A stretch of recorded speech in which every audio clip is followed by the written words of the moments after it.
So have you ever like woken up, walked out of your bedroom, and just navigated your way down the hall into the kitchen? Oh, the classic morning zombie walk. Right, Yeah. exactly. And you suddenly realize that while your physical body is technically present and, standing upright, Barely standing upright. barely, your actual soul is just, it's still buffering. Like you are staring blankly at the refrigerator door. Just looking right through it. Yeah, you aren't really seeing the refrigerator. You're just this hollow, empty shell of a human being waiting for your internal operating system to load.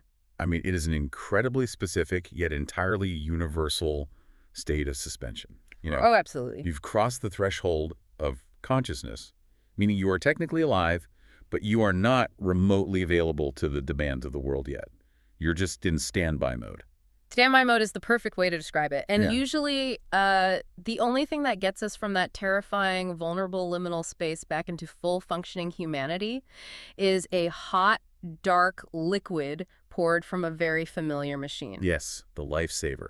Exactly. So today, we are taking a deep dive into something that sits on almost every single kitchen counter on Earth. It really is everywhere. It is. We are looking at the profound psychological, emotional, and, well, social weight that we place on a simple roasted bean. We're talking about coffee. The nectar of the gods. Right. But here is where our approach today gets a little unconventional. We aren't pulling data from some dry medical journal on caffeine metabolism. Thank goodness. Yeah, and we aren't looking at a massive sociological study on global trade either.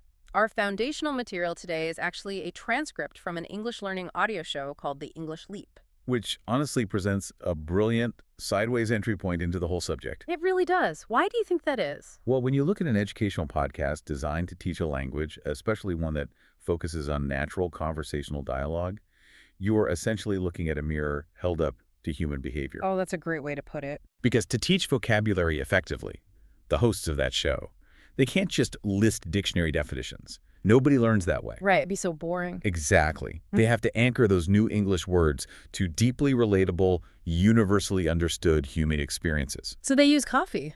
They do. So while they are ostensibly teaching verbs and nouns, they're inadvertently providing this absolute masterclass on coffee as an emotional support system and an ingrained daily ritual. So we're going to lean heavily into analyzing that specific podcast style today. We're looking at not just what this transcript says about coffee culture, but like how it delivers that message. The mechanics of it. Yeah. How does an audio show use the intimate conversational medium of podcasting to gently deliver a vocabulary lesson? Like, how do they wrap English language instruction inside deeply recognizable human psychology to really make it stick? Well, I think the medium itself is doing a lot of the heavy lifting there. How so? Audio is just inherently intimate, so it literally takes place inside the listener's head. That's true. It's just voices in your ears. Right. And the English Leap uses its format to mirror the soothing nature of coffee itself. They create this auditory environment that feels like sitting down at a cafe table with a warm cup. It sets a mood. It does. And as we go through this, we'll see how that specific conversational dynamic disarms the audience, which allows for the exploration of some surprisingly deep truths about our daily coping mechanisms. Okay, let's unpack this. So let's start with that buffering phase we were just talking about, the pre-coffee human condition. Oh, it's a fragile state. So fragile. The transcript points out this hilarious but painfully accurate dichotomy.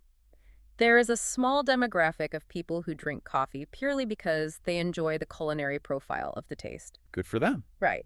But a vast, overwhelming majority of people drink coffee because, without it, they should not be legally allowed to speak to another human being. It acts as the ultimate social barrier. It really does. The hosts use this vivid imagery of being physically present but mentally stuck somewhere between the bed and the kitchen. Yeah. And they don't gloss over the very real physiological symptoms of missing that morning cup either. No, they don't hold back. We aren't just talking about a mild case of sleepiness here. They detail the headaches, the distinct lack of physical energy, a very specific kind of weird sadness. The weird sadness is so real. It is. And, finding the light in the room to be entirely too bright, or, even more importantly, finding other people to be simply too cheerful. Oh, man. The too cheerful symptom is so visceral. The transcript actually argues that someone sounding too cheerful before you've had your coffee can feel outright offensive. It feels like an attack. It feels like a personal attack. It makes me think of that buffering state, like an old 90s computer modem. Do you remember the sheer agony of trying to load a high-definition image on dial-up internet? Oh, absolutely. The screeching mechanical tone connecting to the server, followed by the agonizing incremental wait. You could literally go make a sandwich while a single photograph downloaded. Exactly. You're sitting there staring at the monitor and the image is loading one excruciatingly slow, pixelated line at a time.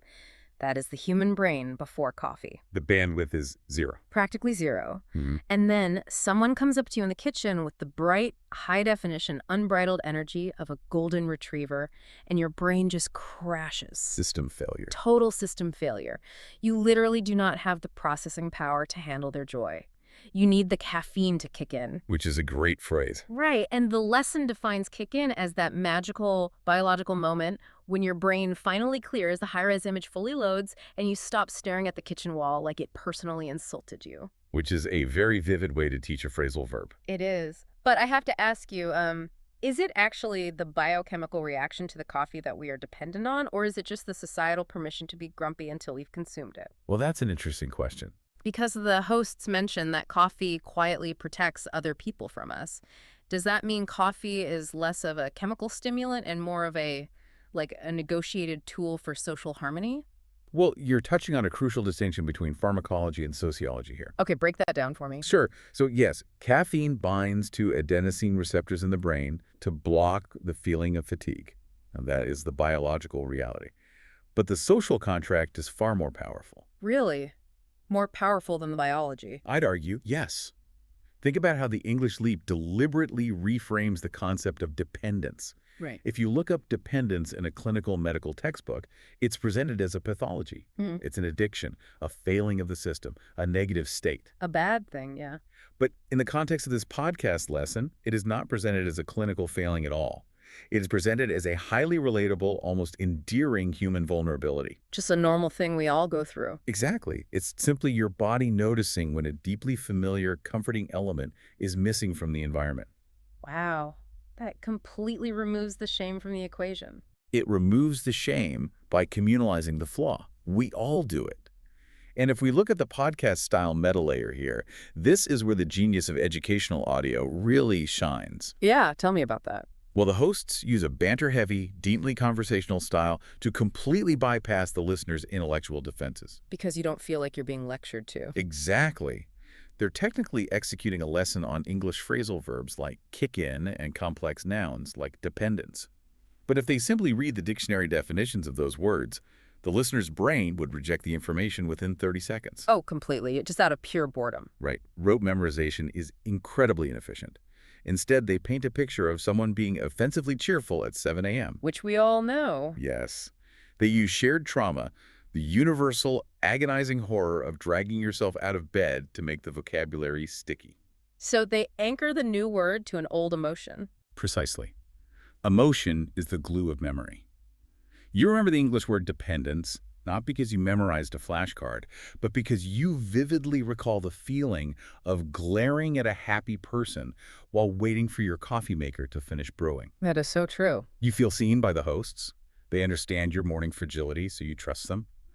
And then the vocabulary bypasses your critical filter and embeds directly into your episodic memory. It relies on this parasocial relationship. You develop this one-sided yet deeply felt friendship with the voices in your headphones. You really do. You feel like you're sitting with friends who inherently understand your flaws, and when a friend gently teases you about how fragile your morning temperament is, you don't get defensive or tune out. No, you lean in. Right. You laugh, you relate, and you accidentally learn a new language in the process. That conversational dynamic is the absolute Trojan horse for education.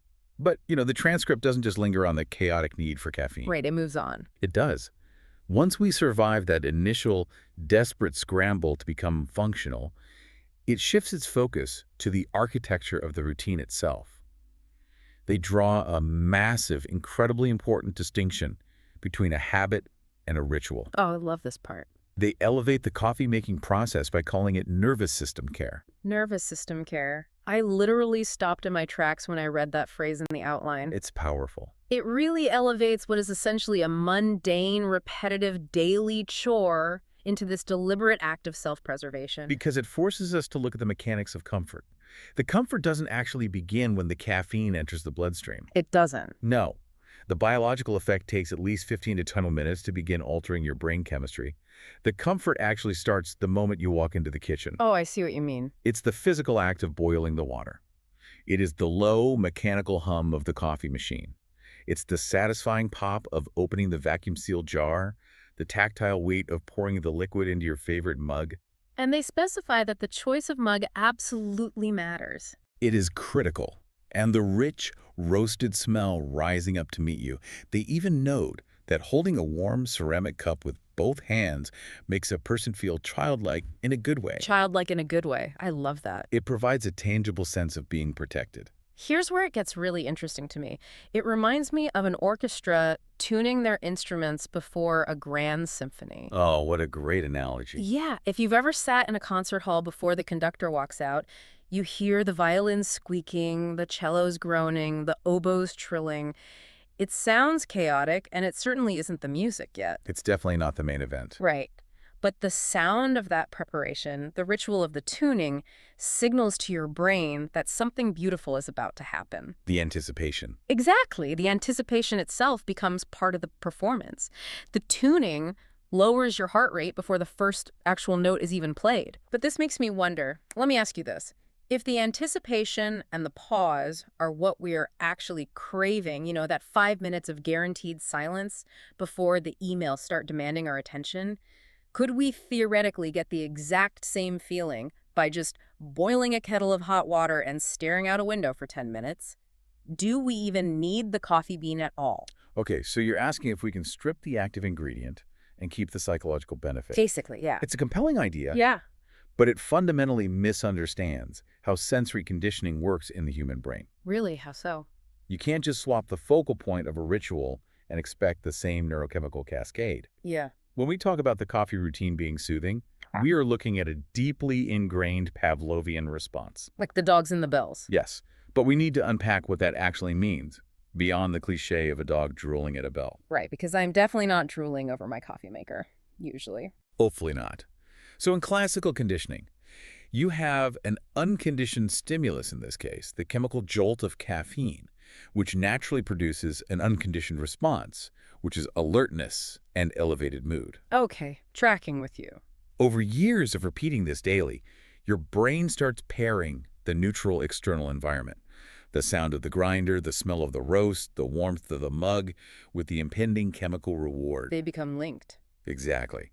Those environmental cues become conditioned stimuli. Eventually, your brain doesn't even need to wait for the caffeine to hit your bloodstream. It preempts it. Yes. The mere sound of the coffee machine whirring tells your parasympathetic nervous system, the part of your body responsible for rest and digest, that relief is imminent. Wow. Your blood pressure drops, your breathing slows down, and your muscles relax before you even take the first sip. A cup of plain hot water simply doesn't have a decade of neurochemical conditioning attached to it. It just won't trigger the cascade. So we really are just biological machines reacting to the sensory data of a roasted plant. Pretty much. But, it feels like more than just a chemical trick. The transcript points out that the real psychological value here is the concept of the softener. The softener, yes. The underlying thesis is that the things that truly keep us going in life are rarely massive, sweeping solutions. A cup of coffee is not going to write your overdue quarterly reports, right? Certainly not. It is not going to fix the structural issues in your marriage, and it certainly isn't going to pay your mortgage. It doesn't solve the day. No, it doesn't solve the day, but it acts as a pick-me-up, which is a vocabulary phrase they specifically highlight. It provides a tiny, localized lift that makes the sharp edges of a difficult day feel just a little bit softer. It lowers the volume of the ambient anxiety in your head just enough so you can hear yourself think. Yes. And notice how the audio format of the podcast brilliantly utilizes this exact concept to teach its vocabulary. Oh, right, the medium again. Yes. They are teaching words like comforting, familiarity, and soothing. Now, audio is an incredibly intimate, sensory-driven medium. The hosts deliberately describe the specific sounds of the coffee machine in their dialogue. They paint the picture. They do. They intentionally lower their vocal pacing. They are actively creating a soothing auditory experience for the listener with their tone, which perfectly matches the definition of the word they are defining. That's so clever. It is. They're making the listener feel the definition rather than just memorize it. It's a totally immersive linguistic environment. And, they point out that this desperate need for a softener doesn't just happen at 7 a.m. Oh no, it's an all-day affair. They talk about the critical importance of the midday coffee, the one that arrives around 2:30 p.m. when you aren't necessarily physically sleepy, but you are entirely mentally done. The brain is full. Yes. You have too many tabs open in your brain, your working memory is full, and you are emotionally overwhelmed. That specific cup of coffee gives you just enough of a manufactured lift to answer one more email without losing your temper. It is the permission to pause, physicalized in a beverage. I love that. Because think about it, you cannot tell your boss, I'm going to go stare at a wall for 10 minutes because my brain is full. They would probably fire you. Right. But you can't say, I'm going to go grab a coffee. The beverage is the socially acceptable alibi for taking a mental break. Which brings up a fascinating evolution of this habit. So what does this all mean when we leave the house? If the physical act of making coffee is a tool we use to build a private sanctuary in our own kitchens, it makes perfect sense that we would eventually commercialize that exact feeling. The coffee shop ecosystem. Exactly. The transcript transitions the discussion from the solitude of the private home into the communal sanctuary of the cafe. They map out the sociology of the modern cafe, and the way they describe it is incredibly evocative. They call cafes a tiny, safe world inside a noisy day. That is beautiful. And the cafe ecosystem operates on a completely different set of sociological rules than an office or a private residence. How so? Well, it functions as what sociologists often call a third place. A third place. Yeah, it's social surroundings, separate from the two usual social environments. So home is the first place, and the workplace is the second place. Oh, I see. And the cafe is the third. Exactly. Well, the hosts set the scene of this third place perfectly. They describe the sensory inputs, the low, unobtrusive music, the staccato clinking of ceramic cups against saucers, the steady, rhythmic murmur of quiet talking. You can instantly picture it. You really can. And they catalog this incredible universal cast of characters that you will find in literally every coffee shop on Earth, whether you are in Tokyo, Paris, or some small town in Ohio. Always the same cast. It is. You have the people deeply romantically absorbed in a novel. You have the people furiously typing on laptops, projecting an aura of immense productivity. And you have the person who is, as the transcript brilliantly puts it, absolutely having a life crisis next to a pastry. A demographic we have all proudly belonged to at least once. Undoubtedly. I know I have. But the core psychological appeal of this ecosystem, according to the lesson, is that cafes offer a rare public place to be alone, but not isolated. Alone, but not isolated. Yeah. It is a dedicated space where you are explicitly allowed to be quiet, exhausted, intensely thoughtful, or completely lost in your own internal narrative. And you never have to explain your mood to a single person. There's no expectation of output. None at all. You don't have to justify your existence or your lack of productivity. It operates almost like a public library for human emotions. I like that. Right. You are surrounded by a dozen other living, breathing humans, but there is this invisible, ironclad collective agreement that everyone is operating inside their own private, impenetrable bubble. It is the paradox of public solitude. But explain the logic of that paradox to me, because, objectively, it makes no sense. It really doesn't. Why do we willingly pay $6 for an oat milk latte, pack up our heavy bags, put on hard pants, and travel across town just to sit in a crowded room full of complete strangers, when all we really want is to be left alone?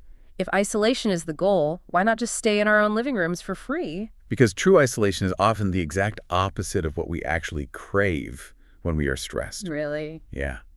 To understand why we pay $6 to sit with strangers, we have to look at evolutionary psychology. Okay, taking it way back. We are deeply, fundamentally social animals. Yeah. We have an ancient, hardwired psychological need to be part of a herd. For our ancestors, separation from the tribe meant danger and death. Oh, wow. So it's survival. It is. So sitting completely alone in a silent living room for hours can trigger a subtle, underlying anxiety. Can feel stagnant or lonely. The hum of a crowd signals to our primitive brain that we are safe within the herd. But we don't actually want to talk to the herd. Exactly the opposite. We desperately need freedom from the demands of the herd. Oh, I see. Think about your other environments. In an office, people need things from you constantly. Your attention is demanded. At home, your family needs things from you, or the physical environment itself makes demands. The dishes are in the sink, the laundry is staring at you from the corner, silently demanding to be folded. Oh, the laundry is incredibly judgmental. It never stops judging. Truly. But when you walk into a coffee shop, you achieve the perfect psychological balance. You are surrounded by the comforting, safe hum of the tribe, but absolutely nobody is asking anything of you. That's so true. The barista doesn't care about your looming project deadlines. The person having an existential crisis next to the blueberry muffin doesn't need you to thwart their life. For an hour, you are entirely off the grid responsibility, but you are still securely held by the safety net of society. Held by life. I think that is the exact phrase they use. You get the warmth of humanity without the heavy tax of interaction. Yes. And the English Leap hosts use this very specific environmental phenomenon to teach a fantastic piece of linguistic nuance. Oh, right, the idiom. Yeah, they use the cafe setting to explore the English idiom hit the spot. I love how they break this down, because usually if someone asks what hit the spot means, you just like, oh, it means something tastes good. Right. But they argue it is much deeper than that. It is significantly deeper. Yeah. They explain that hitting the spot isn't merely about the beverage being mathematically perfect in its ratio of espresso to milk. It's not just about the recipe. No. It is about a rare, fleeting alignment between your external environment and your internal emotional state. An alignment. Yes. It's the visual of the rain hitting the window glass outside, combined with the specific tempo of the jazz playing on the speakers, combined with the luck of the window seat being open, combined with the warmth of the mug in your hands. All the pieces coming together. Exactly. When all of those external sensory elements perfectly align with your internal unspoken need for a pause, the moment hits the spot. Wow. By breaking down the atmospheric imagery of the cafe, the podcast gives the listener a visceral, full-body understanding of an abstract idiom.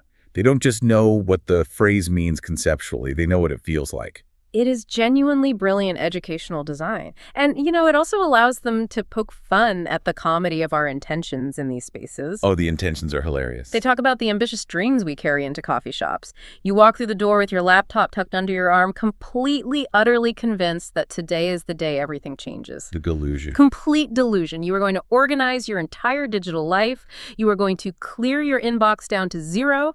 You are going to reflect deeply on your 5-year career plan. And you are going to emerge from this cafe as a newly optimized, flawless human being. The sheer, unadulterated hubris of walking into a cafe with a laptop. It is pure arrogance. And then what actually happens in reality? Not that. Definitely not that. According to the transcript, you sit down, you drink half the coffee, you open a blank document, and then you spend 35 minutes staring out the window watching a pigeon walk around on the sidewalk. It's a very compelling pigeon. Very compelling. Then you tack up your bag, walk out, and decide that you have nonetheless had a deeply meaningful day. And the beautiful, forgiving thing is, the hosts validate that exact experience. Staring out the window at a pigeon absolutely counts as a meaningful day. Because, subconsciously, the goal of going to the cafe was never actually rigorous productivity. It wasn't. No. The goal was the pause. The goal was simply to bask in the feeling of potential. The laptop was just a prop to justify the visit. A prop. That hurts, but it's so true. So if this seemingly mundane beverage provides our daily nervous system care, acts as our social buffering shield, and fuels our emotional public libraries, it makes perfect logical sense why trying to aggressively remove it from our lives is an absolute, unmitigated disaster. A total disaster. Which brings us to this segment of the lesson I found the most painfully relatable. The cutback delusion. Ah, yes. The great recurring lie we tell ourselves every January 1st. The lesson zeroes in on the intense emotional friction that occurs the moment we attempt to remove coffee from our daily routine. They point out that the English phrase cut back on coffee sounds incredibly simple. It sounds so easy. It sounds rational, calm, mature, and medically advisable, and it is entirely comically unrealistic in practice. It is a theoretical paradise of self-control that rarely survives contact with the reality of a Tuesday morning. A Tuesday morning will break you. The hosts paint this vivid, tragic picture of day 2 of the cutting back phase. You were standing in your kitchen in the dim morning light, looking at your innocent, silent coffee maker, and you are literally fleeting with it out loud. Please don't make me do this. We've all been there. And they note that trying to drink less coffee isn't just a physical withdrawal from a chemical substance. It is a violent interruption of a routine, a theft of comfort, a disruption of a familiar mood, and crucially, the erasure of a little part of your identity. That word identity is the absolute crux of the issue. It truly is. Trying to quit feels like trying to break up with a romantic partner who also happens to be your licensed therapist, your daily alarm clock, and your favorite stand-up comedian. You're losing everyone. You aren't just losing a beverage, you are firing your entire emotional support staff all at once. But I have to challenge this premise for a second. Okay, let's hear it. The transcript mentions that when confronted with this, people will stubbornly cross their arms and insist, no, I just like the taste of coffee. I can stop whenever I want. I'm fine. The denial is strong. Are we, as a global society, existing in a state of massive collective denial? The podcast hosts jokingly ask the listener if they are emotionally attached to a bean. Let's answer the question. Are we? Is the entire functioning adult population just walking around emotionally tethered to a roasted plant? Yes. Unequivocally, without a shadow of a doubt, yes. You don't even hesitate. I don't. And this is where the underlying psychology of the lesson is incredibly sharp. They are highlighting a concept known as identity interruption. Identity interruption. Yes. When you ask someone to give up their morning coffee, it feels strangely aggressively personal to them. They get defensive. Why is that? Because you aren't just taking away a drink, you are erasing vital boundary lines in their psychological landscape. The rituals we build around coffee act as the punctuation marks of our lives. Oh, I like that. The morning cup is the bold capital letter starting the sentence of the day. Yeah. The afternoon pick-me-up is the necessary comma that lets you take a breath before diving into the evening. I love the idea of coffee as punctuation, because without those markers, the day just blurs into one terrifying, shapeless, exhausting run-on sentence. Exactly. You have no structural markers to tell you where one phase of the day ends and another begins. Right. We use these rituals to signal to ourselves who we are. The act of making a pour-over coffee signals to your brain, I am a person who takes time for myself. I'm a person who values craft. It's an identity statement. It is. When you strip the ritual away, you disrupt the self-signaling. And look at how the English Leap hosts navigate this heavy psychological territory. With jokes, usually? Yes. They use playful banter, literally asking the audience if they are emotionally attached to a bean to keep the tone buoyant. But underneath that very funny joke, they are delivering a fairly heavy, sobering truth about human behavior. Which is? That we have a desperate, fragile need for external structure and comfort to get through the day. And they use that shared fragility to teach the phrasal verb cut back on. Precisely. That is the magic of the podcast style. It allows for the exploration of our deepest, sometimes most pitiful flaws. It points out that we are completely dependent on a caffeinated beverage just to function as polite, acceptable members of society. It's a bit humbling. It is, but it delivers this critique in a way that feels like a shared, guilt-free inside joke between close friends. They teach you what cut back on means by forcing you to remember your own catastrophic failed attempts to do exactly that. It is impossible not to relate. When they describe people becoming incredibly dramatic without their coffee blinking slowly, speaking weakly, staring blankly as if every single syllable they utter is draining the last precious ounce of their life force, you know exactly who they're talking about. Oh, absolutely. You can picture the face. It might be your coworker in the cubicle next to you. It might be your spouse at the breakfast table, or it might just be you looking in the bathroom mirror this morning. If we're being honest, it is almost always us in the mirror. Without a doubt, we are all the slow, blinking, dramatic zombies on day 2 of a caffeine cleanse. And because that experience is so incredibly universal, it bridges the gap between the teacher and the student. It creates instant, undeniable empathy between the podcast host and the listener. And establishing that deep empathy is absolutely necessary for the final and perhaps most profound conceptual point the transcript makes. We're getting to the heavy stuff now. Yes. They synthesize this entire journey of physical dependence and cafe sociology by examining how coffee acts as a vessel for memory and time. The segment on nostalgia in a cup. I found this part of the material to be genuinely beautiful and deeply poetic. It's very moving. They argue that coffee feels bigger than just a beverage because it carries the heavy weight of memory. It operates as a sensory time machine. A time machine, yeah. They point out that one single fleeting smell of brewing coffee has the power to instantly transport you completely out of your current reality. You catch a whiff of a dark roast, and suddenly you are no longer in your modern apartment. You're somewhere else entirely. You are right back in your childhood home on a rainy Sunday morning. Or you are transported to the smell of your parents standing in the kitchen before they rushed off to work. Or the sterile, anxious, fluorescent-lit smell of a college library at 2 a.m. during finals week. Oof, I remember that smell. Right. Or the cheap, burnt, slightly sour coffee sitting in the break room of your very first terrifying office job. That phenomenon isn't just poetic phrasing, by the way. It is grounded in hard neuroanatomy. Scent is the most direct, unfiltered line to the memory centers of the human brain. It acts exactly like a save state in a video game. A save state. Yeah. If you play video games, you know that right before you walk into a room to fight a massive boss, you hit a button to save your exact progress. If things go poorly, you can hit reload, and you are instantly snapped back to that exact moment in time with all your inventory and health intact. Oh, that makes sense. The scent of coffee is a biological save state. The moment that specific aroma hits your nose, you don't just faintly recall a previous chapter of your life. You are violently teleported back into it.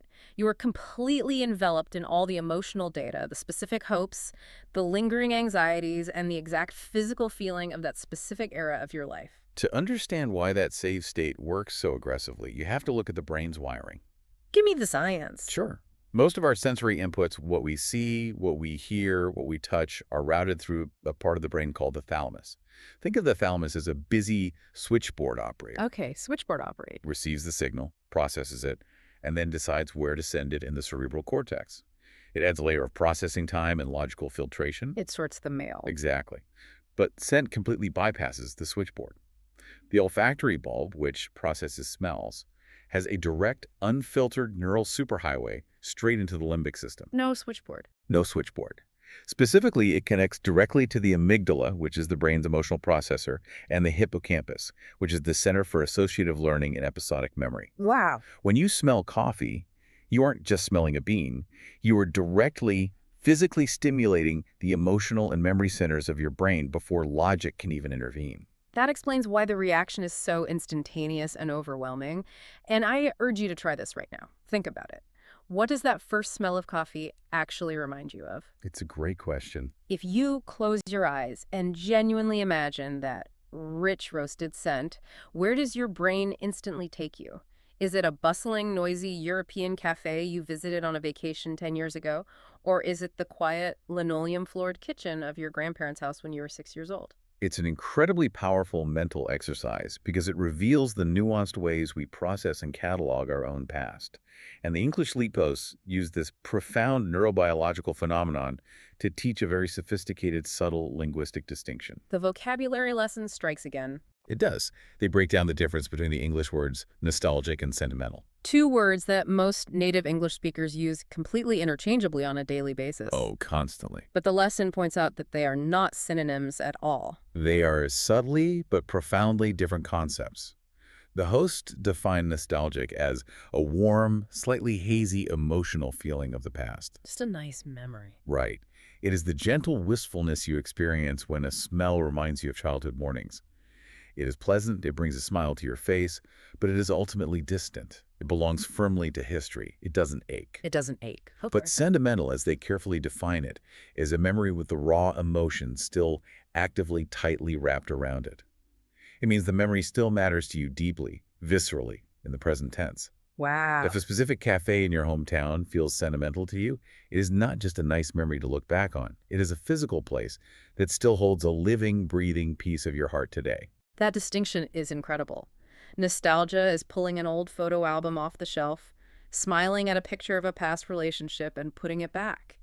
Sentimentality is realizing, as you look at the photo, that you are still actively in love with the person in the picture. The emotion is still alive. Precisely. And notice how the podcast format allows the hosts to deliberately slow their vocal pacing down for this segment. They aren't rushing through a list of definitions. You're letting it breathe. They are. They guide the listener through this incredibly subtle vocabulary lesson, not by holding up flashcards, but by asking them to explore their own deeply held personal histories. That's brilliant. They force the listener to categorize their own memories to understand the words. And by synthesizing this core thesis, the lesson reaches a truly beautiful, sweeping conclusion. Which is? They state that some of the most loved, most essential things in our human lives are exactly like a cup of coffee. On the outside, to an observer, they're small, they are quiet, they are entirely ordinary, mundane objects. Just a mug on a table. Right. But once you really look at them, once you unpack the intricate rituals, the neurochemical dependencies, and the deep sentimental memories attached to them, they are bursting with immense feeling and history. That is so profound. It completely changes how you look at the ceramic mug sitting on your desk right now and is never just a mug. Never. So, to wrap up our deep dive today, we've explored how a simple, everyday beverage operates on multiple, complex planes of human existence. We really covered some ground. We did. It is a biological jumpstart to pull our buffering souls out of standby mode and back into our physical bodies. It is the center of a carefully curated ritual that provides essential daily nervous system care. The softener. The softener, exactly. It is a social passport that allows us to sit in a crowded room full of strangers and be beautifully, quietly, and acceptably alone. And it is a liquid time machine that holds the neural save states of our most sentimental memories. And if we look at the meta layer of our source material one last time, the educational audio transcript itself perfectly mirrors the exact function of the cup of coffee it spent the entire time describing. That's wild to think about. Think about the mechanics of it. The English Sleep Podcast provides a comforting, familiar pause in the listener's chaotic day. The hosts' voices are specifically engineered to be soothing. Their humorous banter acts as a gentle emotional pick-me-up, and they create a safe, judgment-free parasocial space for the listener to absorb complex new linguistic information. They become the coffee. They do. It proves that sometimes how we talk about our shared habits, the mediums we use to connect over our flaws, is just as important and just as deeply comforting as the habits themselves. The medium really is the message. We rely on the familiar, consistent voices of a podcast in our headphones in exactly the same way we rely on the familiar, consistent warmth of our morning brew. It is all about creating a reliable anchor in an otherwise unpredictable world. An anchor for the day. Which leaves me with one final thought for you to mull over the next time you are standing in your kitchen in the early morning light, listening to the mechanical whir of the grinder, waiting for the water to boil. Oh, very good. Go. If a simple, mundane, globally ubiquitous beverage can secretly hold this much psychological weight, this much biological conditioning, and this much complex emotional architecture, what other completely invisible, ordinary daily habits are secretly holding the rest of your personality together right now?